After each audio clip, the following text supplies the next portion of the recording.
Welcome to Glory and Grind. My name is Maria Lorio, and my very first and foremost guest is one of the most bestest, awesome people I know in the world, Mr. Dominic Rufram, my little big bro. Dom, how are you today? Thank you so much. I've never heard you say that how much you actually like me. So that's it's great I to hear. love you. What you talking about? I love you. Okay. Amazing. I'm doing amazing. I'm doing amazing. I'm blessed. Life is good, and I'm grateful that we're here. So this is fun. I love your room. I honestly have to say that that room definitely catches my eye. I'm inspired, so I want your interior designer's number. Okay. All right, I'll make sure to give it right after this. Well, Dominic, let's get into it because the reason why we're here today is I wanted to talk to you about your grind here on earth and your work and your life, and then how you give that glory to God.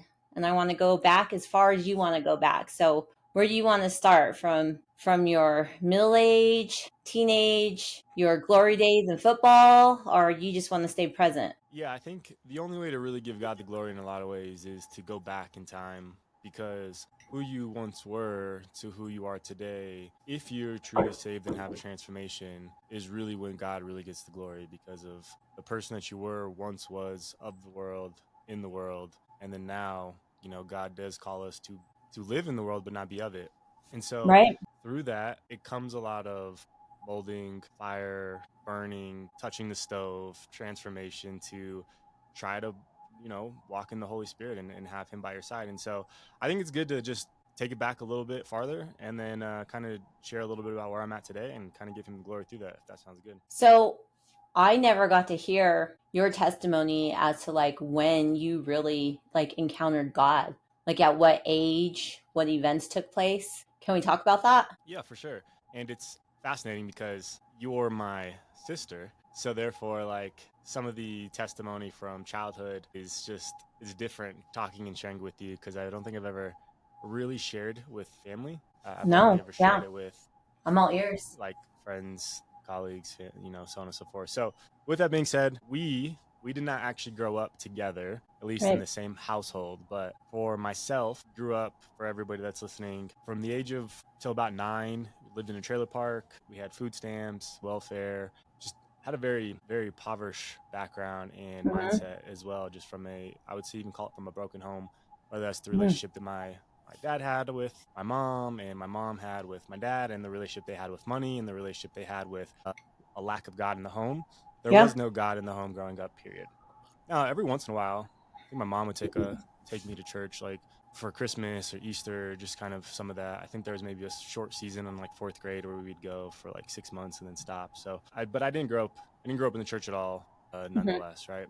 And dad, I think even at the time, he was on the I'm the Catholic train, and the reason Right. why he was on like I'm the Catholic train is because he grew up in the Catholic Church. I still even remember when we went to a funeral like 10 years or so ago, if not even longer. We went to like had to go to mass and then do like the whole ceremony and like take the Stand and up. like say something. I don't even remember, but that's how I just always known um, his theory and philosophy around what faith was. But come to find out, realistically, he really was probably more agnostic. Just like, oh, like I know there's a God, but never talked about it, never shared it, never actually talked about what that meant. And Yeah. the more I talk to more of that side of the family, the more I just know that they don't believe in God at all for a lot of the things. Mm. Now, so with all that being said, because I didn't grow up in that, my whole focus, my whole perspective of just like I want to do everything I possibly can to get my family out of this impoverished mentality, but it was all Hmm. focused around just like success and the grind and like getting there. And my avenue was going to be the NFL and football. And so from a very young age, I pursued that wholeheartedly, heavily, and said I'm gonna do whatever it takes to make it. And Yeah. I did that, to the point to where became obsessed. It was a passion. When it came to high school, I still just was in that same mindset of like, oh, I know there's a God, but I don't know who actually like Christ is at that point in time. So when Yeah. I was a uh, freshman in college, I got introduced to a kid. He was older than me. So I was 18, freshman year in college.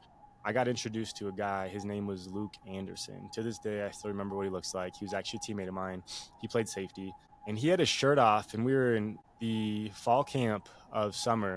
And I'm like this 17-year-old kid. So I was like very young for my age, hanging Right. around 20, 23-year-olds. But step on, we have this barbecue. This guy just shirt off, this sword on his back, and it said Godspeed, and he has long hair, kind of looked like Jesus himself, and he has his Bible open, and he's just preaching. He's Love the just look. like, yeah, just preaching. He's just, but not necessarily a great way, but truly like condemning people to the point where Mm. he's like, if you don't believe, you're going to hell. Like, turn away from your sins. So, like, kind of where you would think of somebody on the side corner of a street that's just essentially, talking about God and faith and like hell, and you need to turn and Like like a move street away from your preacher, sins. kind of, as a matter of fact. That's kind of what it was like. Okay.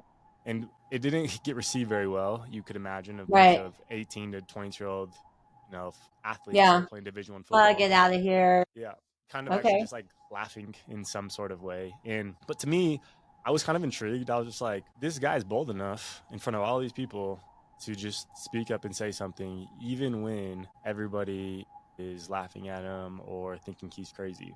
And so, long story short, because of that, I started becoming friends with him. And this is like, again, this is a teammate. So it's somebody that we're going to Hmm. build a bond with, strap Right. up with, go through hardship with. So it wasn't just like this guy's like, okay, like this is one of my warriors, my brothers that we're about to go to battle with, and year in, year out. So Love for it. me, I got to know him a little bit more, and he started sharing his testimony with me. And long story short, with his side of it, he agreed that he probably was a little bit too out there when it came to Mhm. expressing his faith in a way that probably wasn't the best from helping people understand who the gospel and what the gospel really is. And so I think sometimes that can happen to somebody when they Mhm. first give their life to Christ, because it was brand new to him. He was on fire. He just was like, I want everybody to know this, right? And you just like see an Right. amazing movie and you just want to share everything. Sometimes it can just come off in a way that doesn't come off well. Right. And that's where he was at. He was essentially on milk, trying to figure out, how do I become more mature in my faith.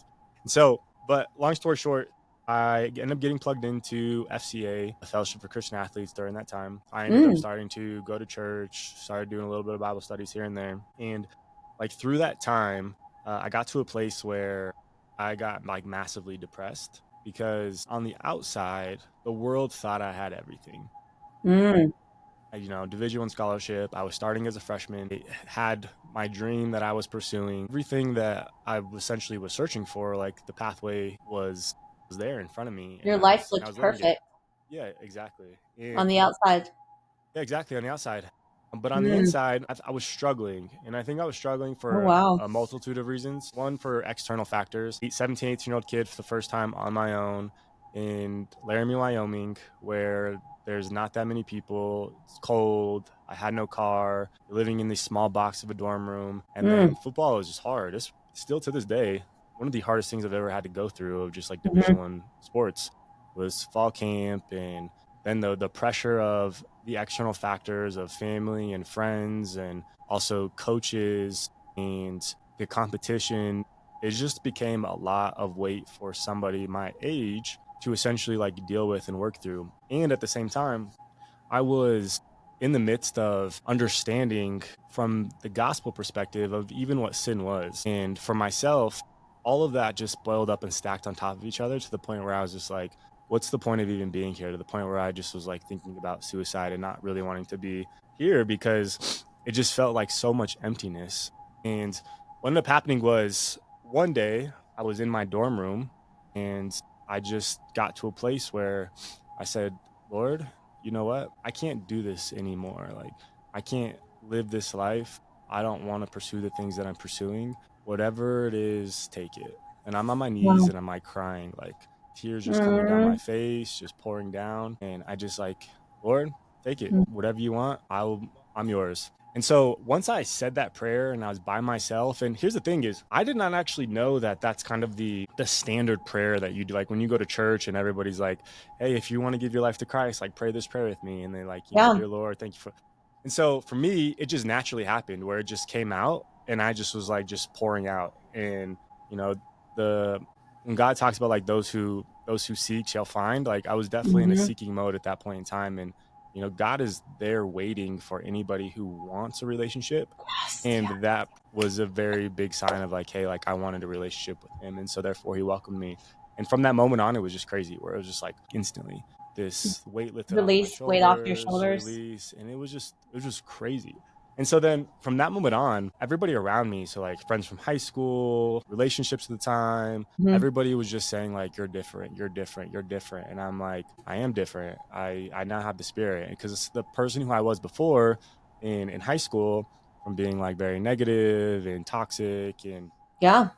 mean and egotistical. Like that was who my identity was in high school. Regardless if Hmm. I thought of it or not, that's what people would say about me. So then the Wow. transformation went to like, oh, selfless, moving away from some of Servitude, that. Yeah, calm. 100%. And so then after that, I lost a lot of friends, because like Hmm.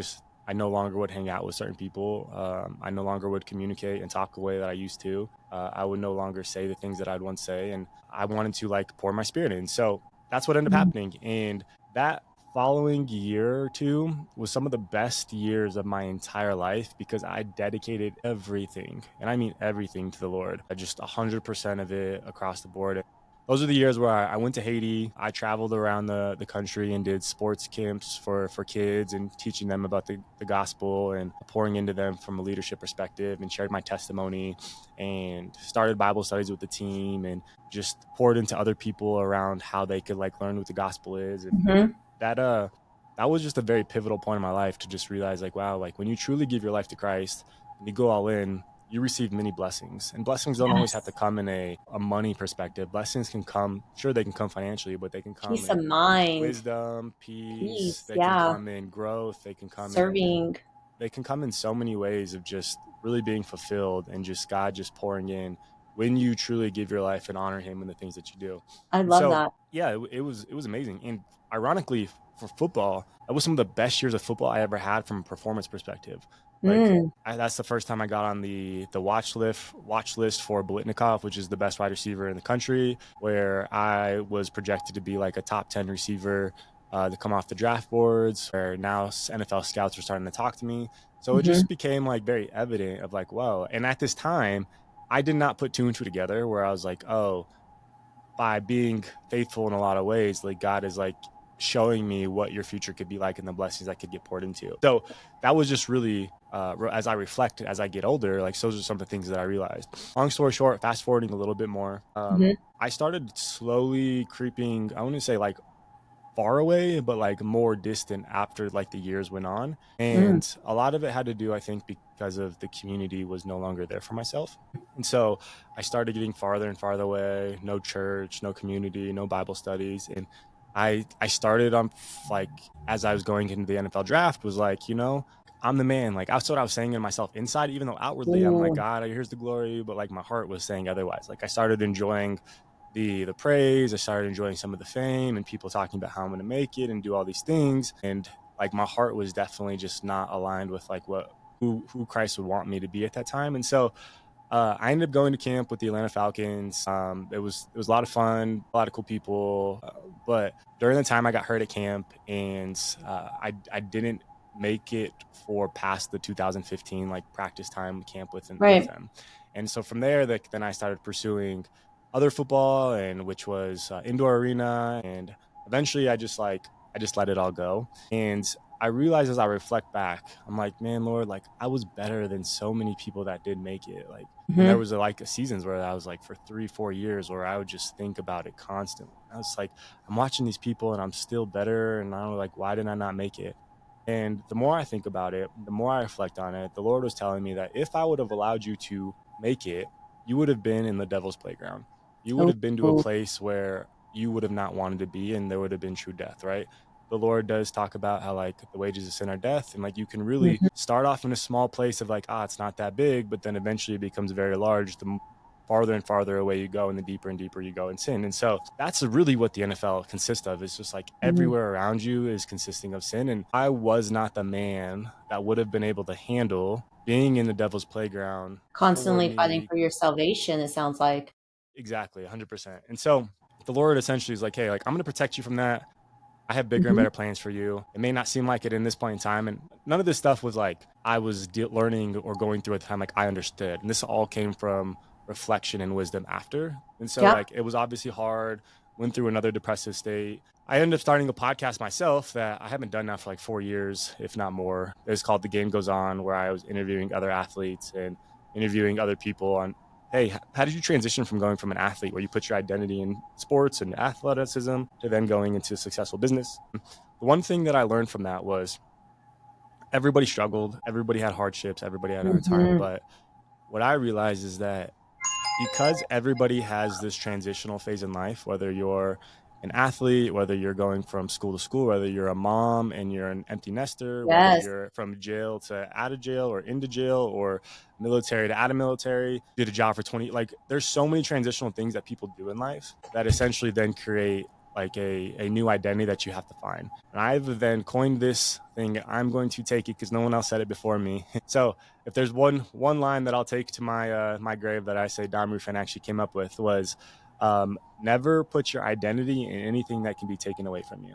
Oh. And that is the thing that I said, okay, no matter what, I'm not going to put it in a person, not a Hmm. spouse, not a kid, not mom, dad. No, I'm not going to put it in anybody. The only thing and identity that I'll ever put in is Christ himself, because Christ is the only thing that can never be taken away from me if Man. I keep my focus and alignment with him. Like he was never going to disappear. People can die, Right. people can pass That's right. away, things can happen. Like my physical ability, I could get paralyzed. Like there's a lot of things that can be stripped from me, right? And so my identity is now constantly focused on being in Christ through everything that I do. And now I try to use that some of that same mentality, some of the same lessons, and now transition a lot of that into to business today. Perfect, man. Do you still talk to Luke? Is Luke still part of your life? Is he like one of your good friends? No, I talked to Oh. Luke. I talked to Luke probably like 5 years ago, and I had a conversation with him, and I could just tell he was getting beat down by the world, and Oh. I could just tell, and that seems to be a lot of the common themes that I had with some of the strong believers that were in college. Is that Hmm. those people that were believers and strong, as they entered into the workforce, as they went through life, they started beating them down more and more, where they focus so much on success or try to focus on their Something identity becomes an idol in again. their life other than God. Yeah, I mean, I don't know. It's hard to obviously say like what it is that they're Hmm. going through. I think just the natural weights of all the world of expectations of being a Yeah. man and try to And provide for your distracting. family and your kids, and then you realize like, man, like I'm doing the thing that I never thought I would do from a standpoint of like professional, and I have to just like Hmm. eat this big old humble pie of like I'm no longer an NFL star, or I wasn't an NFL star, and now I have to drive cars or have to do construction or do something different. And if you don't have a very strong identity in Christ himself, Hmm. you will struggle. And so you have to have the humility to know that regardless of my circumstances, regardless if I have $0 in the bank, no arms, no legs, no nothing, everybody around me, if you just like look at Job, I will praise the Lord regardless. Unless you can Mm. have that type of strong faith, then your circumstances will likely always change your emotional state of being happy or sad, because those things will always be inconsistent and never be constant. But the one thing Yeah. that can be constant is your relationship with Christ and who Christ is, and he can be your rock and foundation if you choose to allow him to be. So how do you, now that you've transitioned from football, and that was a big, there was a lot there that I could say I didn't know about, because I'll say from the family perspective, on the outside, you looked like you had it together. You looked like your career was going to take off. And like you said, I can just imagine the pressure you had, because family, friends, and everybody thinking Dominic's going to make it. And obviously, dad would always talk you up and stuff. And then as your sisters and brothers, we would always say, Dominic's the favorite. Dominic's dad's favorite. So, not to say that you were his favorite, because we don't have no favorites as parents, but the pressure that you had obviously was tremendous. And I'm just picking at you right now because I love you and I could do that as your Yeah, sister. no. I mean, shoot, people have favorites all the time. I'm definitely not saying that. I think people, honestly, for this is a side tangent. If parents they say across the board like I don't have a favorite, that may be true. But also, like, so I think sometimes parents lie and they say that they don't when they do. And I don't think there's anything wrong with it. Honestly, it's like if you have a favorite, just own up to it and be it. Like it's not right or wrong, you know. And if you're not the child that's not the favorite, then who cares? Like, and that's where it's like for me at the end of the day, like I just don't care a lot of the times when I like hear stuff like that or think about that. I'm like, if I was cool and if I wasn't, I don't care either. And like a lot of it just now because of my faith, of like as long as I'm the Either way, favorite to you're blessed, yeah, Dominic, right? exactly. As long as Yeah. I'm the Amen. favored to the Christ, like to me at this stage, like it doesn't really matter at the end of the day. And so as I look back and like reflect and like, yeah, maybe God, dad was super proud of me because of what I was doing and what I Oh, was he's so pursuing proud of and you. things like that, right? And I also think for him, like that's tough because when I no longer was playing football, like that was part of his identity of like my son is doing this and Mm-hmm. not, right? And so because I didn't have a strong foundation of like what it's like to from a father figure of like this is what it's like to be a man when you go through Mm-hmm. struggle or this is some expectations or how to follow God. Well, of course that I was going to maybe outside outwardly looking like I had it together because I'm pursuing a dream and I'm doing the thing. But like inwardly, I just, it'll be impossible for any human being not to struggle unless they have some type of support or some type of foundation or some type of I guidance agree. that can help them through that. Right. I And, so, agree. it comes back to the beginning is like, Dad said he did not have a relationship with God at the very beginning of his life. Mm-hmm. So how could I expect him to be the person that can share what it's like to follow God if he didn't even have it? So then it comes back to Right. his parents and then their parents like, so I don't blame anybody at the end of the day. Like I have mad empathy for everybody and I love them all consistently. And to this day, I understand because I was once upon a time lost in a lot of ways. And even as a believer, there's times where I was still lost. So I completely Yep. understand it in all aspects of it. Beautiful. You said. So now that you believe in Christ, you've kind of gone through your glory days in college, and now you're transitioning into the career you have now. How did that happen? So when I was in school, it's actually Kenny introduced me to it, which is actually ironic how certain Our people can cousin play. Kenny? Yep, our cousin Kenny can Oh, play okay. certain pieces of life for you Mm-hmm. because I think I was a sophomore and he showed me this presentation. And this presentation was on a company called World Ventures, which you probably heard of because of Kenny or somebody at some point. But it was a network marketing company, long story short. And I was essentially got obsessed with that Mm. as well. And I went to every friend, every family I possibly could for the most part and was just like, hey, here's this thing. Like, do you want to join? And then I got to a place where I was like, hey, if you don't want to join, like, I don't really have much to do with you at this stage. And so, like, I learned a lot through that. Like, that's obviously was very irresponsible, very immature. But, when Was you're a it young like a kid, pyramid? A pyramid? What does it called? Sales?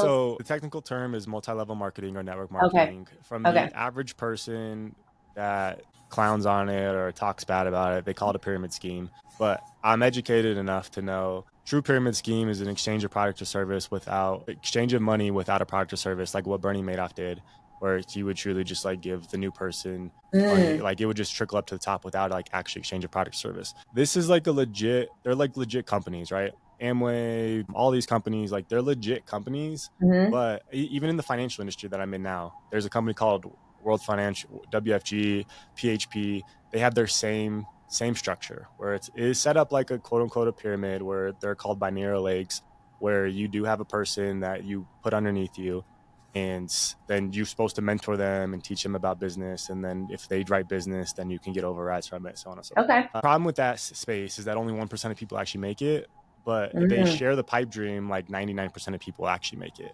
And so they don't actually teach you how to run a business like the right False way. advertisement, it sounds like. No, that's what the industry is. The industry is Yeah. false advertisement. And I even did a video on YouTube. It's under one of our channels. It's called the And Asset that had over 100,000 views that talked Oh, about wow. like my testimonial with that because I had a lot of that. But long story short, I'm grateful for it because it did teach me like personal development, to read, learning about sales. Like it just started that journey. And so from that day on, or that time frame on, I knew I always wanted to be somewhat of an entrepreneur. So that always stuck with me. So after football, after it was all said and done, I said, okay, now what? So then I started doing door to door because I heard Robert Kiyosaki did that. Yeah. Jamie Foxx also said he did door to door, and I was like, well, if Okay. this is the best way for me to develop as entrepreneur, like let me go do that. So I sold Mm-hmm. lawn care service. I did that for a little bit, and then I said, okay, let me move on to the next thing. And I started chasing shiny objects after shiny objects after shiny objects. And I do believe that when you're young and you're entrepreneurial and you're trying to figure it out, sometimes you have to taste a bunch of things to figure out what you do like and what you don't like. Absolutely. But once you find the thing, then you officially have to start saying no to everything else and say yes to the one thing. So early on, you say yes to everything. And then eventually you say yes to nothing and you say no to everything. But there takes time to get to that point. And so for myself, I'm now at the place where I say no to everything and I can say yes to the one thing that I'm doing. But I was like, when dad was struggling, so with like his early stages of like depression and the things he Mm-hmm. was going with, he let the roofing business essentially go. Yep. And I had to step in during that time and manage that. And Mm. that was like a very stressful time in my life because I was like trying to do some of my other side hustles, trying to Yep. manage that. Even dad stayed with me for a week. And then so like I tried to take care of it. So it was like a very burn through the fire moment where I was like learning a ton. And so like I learned that entrepreneurially, did trading, did Amazon fulfillment. I mean, I can literally name so many different things that I tried. Wow, I And didn't know you because I, tried all that. That's amazing. I love to hear that you did that because I think as an entrepreneur, you have to experience those different tasks to fail so you can learn how to grow, to have a mindset to grow. So I love hearing that. yeah, for sure. And, now I realize that any one of those things could have worked if I would have Mm. just stuck with it long enough and just decided to. And I think that's what one of the biggest downfalls of entrepreneurs today is that they start something and they do it for a couple of years, 2, 3 years, and then they realize it's either hard or they maybe not have the traction that they want. And then Mm-hmm. they go try something different. And then you essentially have to start over and you're now back to square one. And you can never compound your efforts. And so I'm a big believer in compounding your efforts, your time, your resources, energy, just like compounding interest in the market. Love it. And the longer you can stay with the one thing, the more your success you'll have. And so I just kept starting over, like, but I learned a lot, like, cause I was learning a lot of new skills, learning things I didn't like to do and stuff. And so Mm-hmm. now I found the one thing which is in the financial industry, and I've been in that for pretty much a decade now, almost, which is kind of crazy to think Wow, about. that So is. learned a lot, doing a lot, having a lot of fun, and that's kind of the transitional phase of how I went from one to the next. And during that time is when I started the podcast as well, of like The Game Goes On, that I haven't done for like 4 or 5 years now. So do you feel that now as an entrepreneur that your walk with God has transitioned from what it was when you were football, college, starting off? How has your walk with Christ grown since then? Yeah, great question. So early on, when I just gave my life to Christ, when I was like 18, 19, college, like I was on fire for the Lord, and that was a very amazing season, like I was sharing. Then when I Mm-hmm. left, how I shared with you a little bit, like I started to struggle a little bit as like time kept going on. Through that, my relationship with Christ was like always like, oh, Christ is there, but I never Right. pursued him in the way that I knew that I probably should have. I would say until like later on in the career for entrepreneurial, I didn't even think about like how Christ could fit into like a business. And so just as of recent the last couple of years, I then decided that said, okay, I'm going to now have Christ also be the owner of the business. And he's now going to be the one where I do the business for him. And this is just a platform to honor him and glorify him. And Mm. so since I started doing that, the business actually like transformed. So the business actually was at a place, let's say like 3 or so years ago, where it was like felt like it was going to go under, felt like where there was just so much toxicity, culture was bad, people Oh, were talking bad, like all these things. What I ended up doing is saying, okay, I'm going to insert Christ into this and I'm going to eliminate all of that. So any negative talk, any talking behind people's backs, any gossip, any culture that doesn't point toward, like, it's just going to be eliminated. Either you're going to get on board with it or you're going to get, essentially fired type of deal. And I'm going to be the one that's leading the front. So I did that heavily. And we even started implementing like prayer after meetings, and we started praying for love it. people. And Love it. so we actually do make that still a tradition in a lot of our meetings. Like afterwards, we'll pray, and if somebody's going through something tough, we ask for what they like prayer for, and we pray for them as a team. And even when we go do team events now, like we don't pay for alcohol, and we say, hey, you can limit it to one drink, and like we try to do the things that would truly honor him in a lot of our walks, knowing that 90% of people on the team are believers, even though it wasn't intentional. It just happened. I think sometimes out of Really, it just frustrations and things. happened. Yeah, I want because to hear a little bit about that. When you finish this part, I want to hear about that. well, I mean, it all ties together because I'm essentially pretty much done with that. Like once I decided that like Christ was going to be the center focus points, like the Yeah. business started growing way more. People started being way happier. People started making way more money. Like it just started Wow. being a better business across the board. And again, it just kind of showed as like, oh, like when you honor God with all the things that you do and you give it to Him, He blesses it in a lot of ways, Being a right? good steward. And yeah, and that came with just peace. Like you know, I could tell you there was a lot of people that, including myself, that were just not at peace. That was just like, Mm. it wasn't one of the toughest times in my life because I was dealt with some tough times, but there were certain people in the company that was some of the toughest times of their entire life that they were trying to work through some of that identity pieces that I dealt with Wow. earlier. And so it's fun to go back and reflect and go back and fun to see like, wow, like there's 2 seasons of my life where I'd choose that if you give your life to Christ, the blessings that can come from it. And so It works now out, it's, right? I you said love what? it.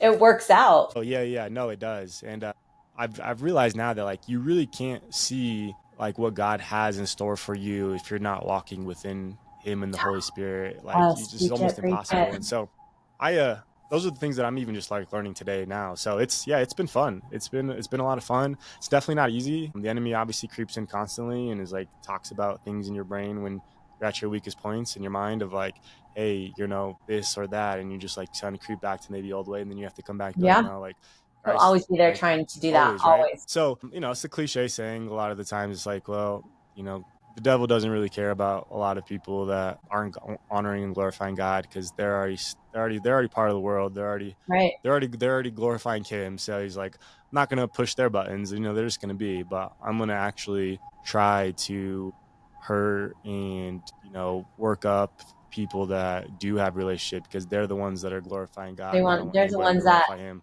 in his eyes he wants to disrupt and Yep. make miserable. It's like, yeah, I get that point. So tell me a little bit more, because you said that you actually had employees that weren't believers, and then because you made this bold statement of giving your business over to God and being the steward of it, that you actually transitioned them to be believers. No, so I didn't say that fully. So what I was sharing is that there was there was already believers that were part of the company, and then Okay. there were some non-believers that were part of the company. Some of the Okay. non-believers naturally weeded themselves out of no longer being part of the business because whatever the alignment just maybe not have been there anymore. Naturally, because some of us that were leading the company were believers, as we start finding other people, we naturally see the birds of a feather flock together. When you Okay. want to work with people you like with, you Yeah. naturally find that they are believers. And so they were already believers before they came to the company, but it makes things a lot easier to talk about culturally or speak from an Mm-hmm. integral perspective or wanting to do things the right way when people around you are believers versus like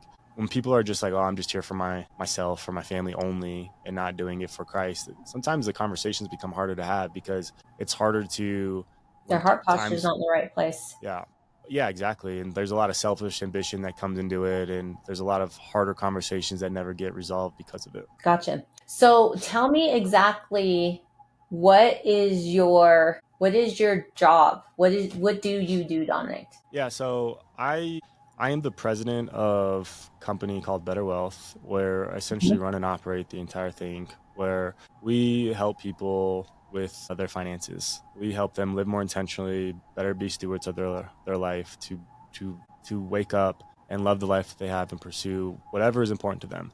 And so for myself, I find out what the theory of constraint is, and essentially you have different departments, whether that's sales, marketing, operations, servicing. I mean, it could be a multitude of things, and find out where is the thing that is broken that needs to be fixed. And In their so life or in their business? in the business, sorry, because you asked Okay. where, and a lot of times their life comes is part of that, right? And With the I business, can yeah. share a little bit about that too. But sure, you just from a business perspective, is then saying, okay, well, we don't have enough leads, so like we need to figure out how to fix marketing. Okay, we have a ton of marketing Mm, and leads, so now we got to figure out sales. Well, sales is now good, so it's like, well, now our servicing because we close so much business, and so it's always constantly like going to find the constraint and then expanding it, cleaning it up, making sure the operations are good, finding the right people. And there's always a theory of constraint, like there always if you're trying to grow and scale. So that's okay. something that'll never stop. Do you have background in this? Is this what you went to college for, or is this something that comes naturally to you? Where did you get your skill set? When people ask me what did I learn or what did I go to school for business for school, I got a business degree, but I don't say that. I say I went to school for football because that's really what happened. Like I got my degree in football, and business classes didn't teach me anything like at all. Like Uh, I learned nothing okay. from school.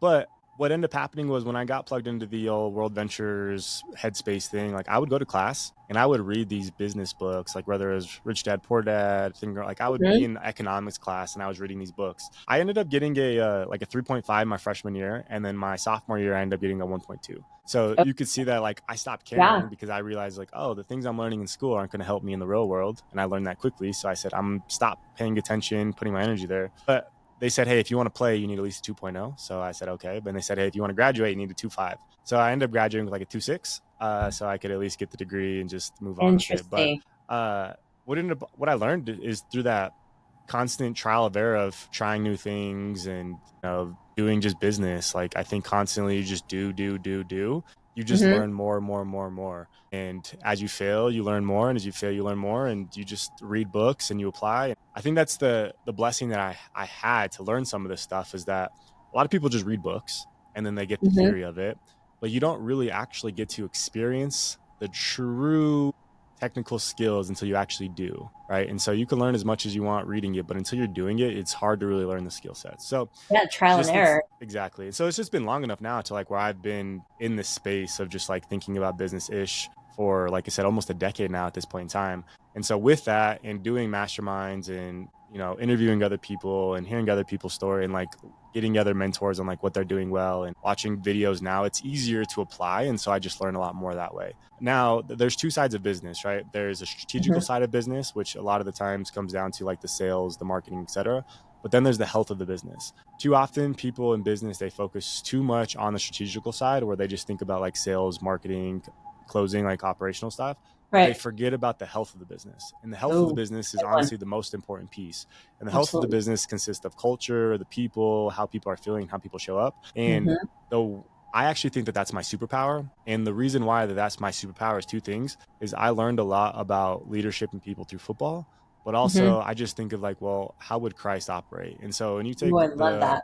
the ideas from leadership and football and the things I learned there, and then you know you just open the Bible and say like, well, what does God say in Proverbs, or what does He say? Like, how would He be? You put those two things together. To me, I get a really good sense of how I should operate as a leader, and that helps the health of the company. And I think businesses, you can get to a large company if you want, but if you get there with bad culture, it's almost impossible to fix it because it's so large. So you need to fix the Mm. culture when it's smaller, so that way you can grow into an amazing culture. And if you scale that way, it's a lot easier to scale on the strategical side. So that's super important to me, of just trying to always identify of like what is broken. Some of the theory constraints within the strategical side, or is a theory constraint within some of the cultural side? And so that's where my job is always identifying that. And then because I have the all of the resources from the financial perspective and also the authority to make decisions, I can do things quicker and help the rest of the team that's in leadership to make decisions to fix their departments, etc. And I love that you listen to Masterclass because I've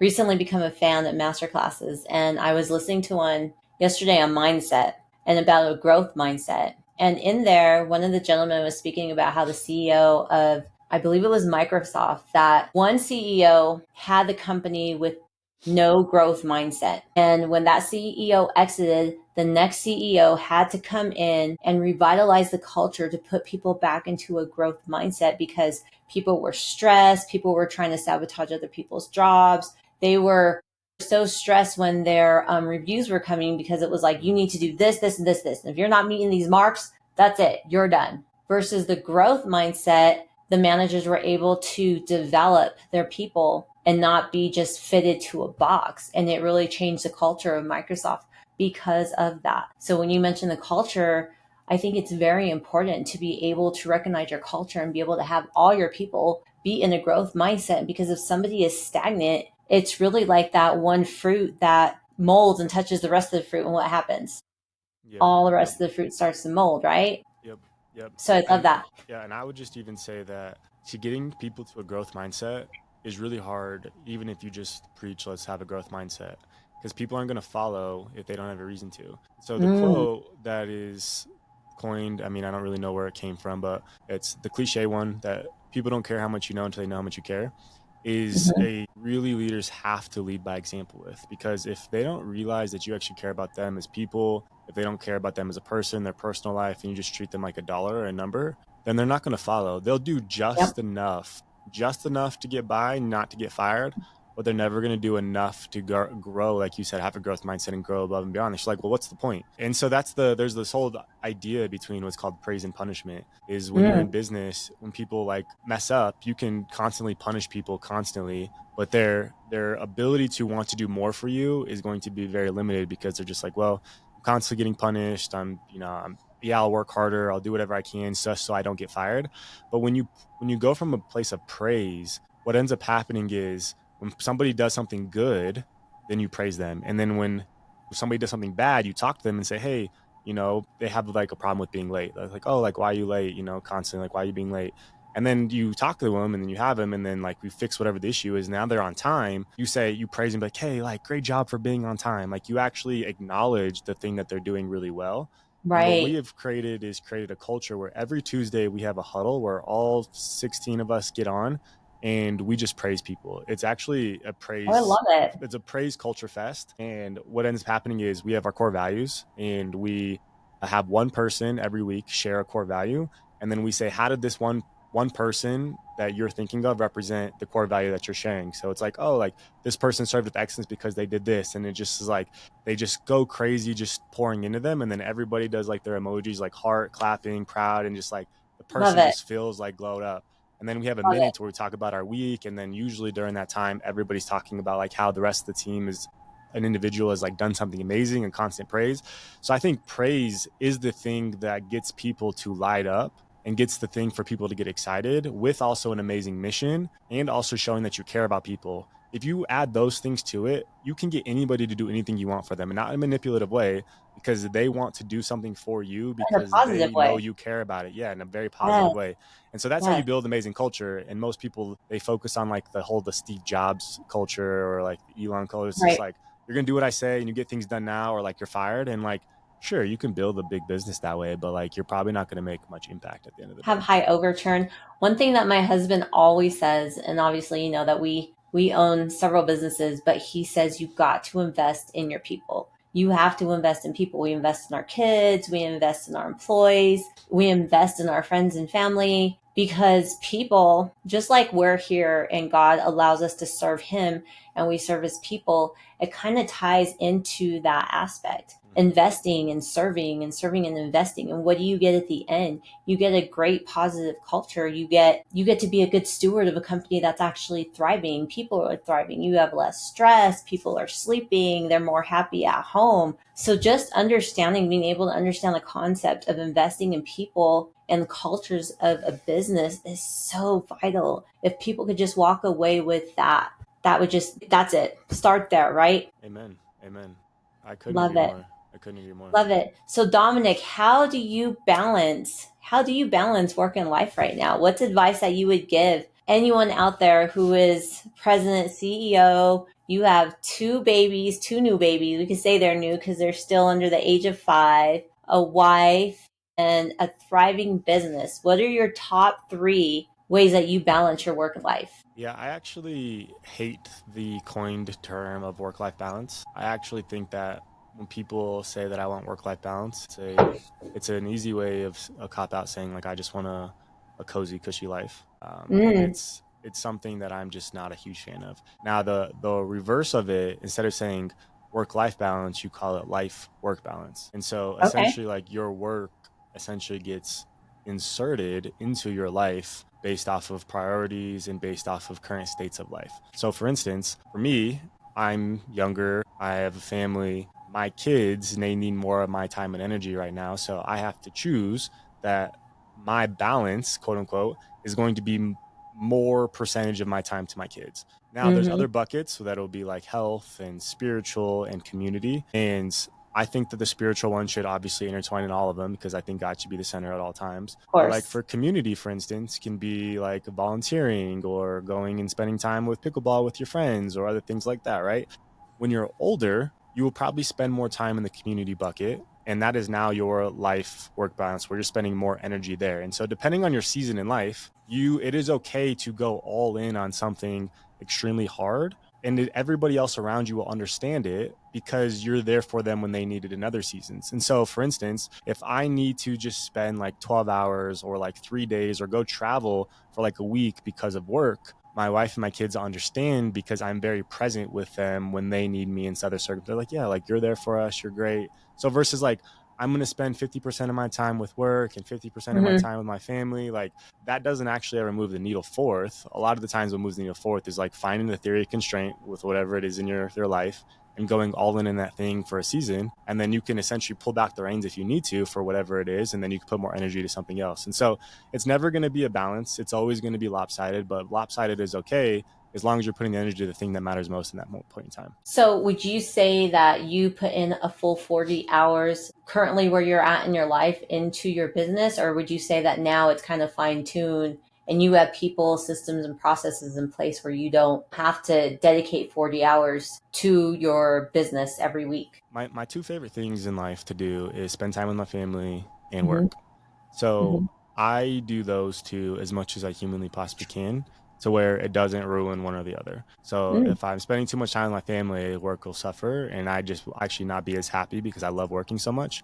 And I think that when you pursue something of significance, then it also brings fulfillment. Same time, if I put in 90, 100 hours to work, like then my family will feel it and they'll suffer. So I don't actually go into any week of like, I'm going to spend 40 hours or I'm going to spend 20 or it's just like, I do as much as humanly possible to where I just enjoy it for that day Yeah. and making sure that, and some days I'll work 3 hours and some days I'll work 14. And so because of the life that I have created where I get to work from home, we're 100% Mm-hmm. virtual. I create my entire schedule. I get to dictate that. And because I've put in some of the harder work earlier with the struggles and tribulations that we talked about earlier of just trying Yeah. things and struggling, I now get to do that. Now I see other people on the other side though where they've created the same lifestyle where they now have so much flexibility that they choose to only work like 2 to 3 hours a week. But when they do that, I find that they actually become very either depressed or they become to a point where they feel unfulfilled because they're spending so much time doing nothing that's hard, Mm-hmm. nothing Idle that's hands, right? The exciting. Like, devil's playground. exactly. And so I do just think that, like, for me in my season right now, like, I'm just trying to do as much as I possibly can on both sides. And then if one Mm-hmm. side is suffering, then I put in a little bit more to there. And there's no such thing for me of like I'm clocking in and out with a specific amount of hours just because. So, if there's three things that you would like to tell a new entrepreneur who's listening to this podcast right now and you're inspiring them, what would that be? That's a great question. I thought so too. Take your time. I know. Because somebody might take your answer to heart. My thing is I don't think that inspiration lasts long. So Mm. whatever I say, it may feel good in a moment, but unless everything else is dialed in, then the inspiration is irrelevant. Because I see people all the time get excited, inspired, but never take any action. And Oh, so for sad. me, I think that with all things, it's getting very clear on what it is that you want out of life, Mm. whatever that looks like. Doesn't have to mean you're an entrepreneur. Maybe it mean you need to work for somebody, or you need to be getting an internship, or you need to learn some skills. But truly identifying like what life you want and identifying why. And then doing everything you possibly can to going and achieving that thing by saying no to everything else. And like I said at the beginning, it's hard to find that early on, and sometimes you have to try Mm-hmm. things, but it's worth it. And I think too often people get into something because they feel like they have to. And like I was just in a drive with an Uber a driver the other day, and he's like, "Oh yeah, like like I want to start an entrepreneurial thing, and he's like, Mm-hmm. but I just don't know." And it's like, dude, just stop saying like I want to. It's either do it or don't. It's like people say Mm. like I want to write a book. It's like if you wanted to write a book, you'd write a book. Like just go do it. And it's either just go do it or stop talking about it. Like that's the two things. It's like Yeah. create the idea of what it is that you want in life and then go pursue it and go do. Jump or And don't, you'll right? start yeah, and you'll start course correcting itself and you'll start learning. And so the number one thing that people just need to do is like the Nike code, just do. Just do and do Just do more. it. One But foot you in front of the other, right? exactly. But the thing is you have to make sure you're in a or moving towards a big enough boat that allows you to live the life that you want. And so, for instance, Mm. like you can be a personal trainer and you can have a level 10 skill set, but you can only make so much or be so much from maybe a lifestyle of flexibility if you choose to stay as a personal trainer. Right. Right. Then the next phase of it is like you can, get franchises and you can have like three or four, like, yeah, maybe now you're making more money, but like you may still be more stressed out. And that's okay. Like you have to just decide like what level you want to go. Is like level 1 boat, level 6 boat is Do what your you in, pros like and it's bigger, cons.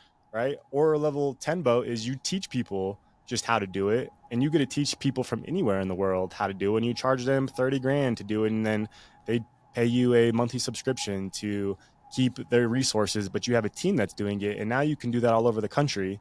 And now you're in a level 10 boat that's fully expansive, right? So Right. it really just depends on the size of the boat that you want, what your goals are, why are you doing it? Because if you start chasing things just because, you'll eventually get to the end of the road like a lot of billionaires, and they're just like, well, I have $1 billion, but like now what? And I'm depressed. So if you don't have like a real purpose or reason why you'll do it either, you'll eventually get to the end of the road and be like, man, I wish I would have spent more time with my family, or like I wish I would have done X. And so there's really no right or wrong answer or no words for inspiration, because it really just comes down to like identifying, doing, learning, course correcting, and it's going to be hard, and most people fail for a reason. If you may be one of those people that fail, but you really only fail if you quit and you stop, Yes. or Don't you get back die. on the horse. You know, You're and if gonna you fall, die, get back on the horse, man. So yeah, I try to tell exactly. people all the time.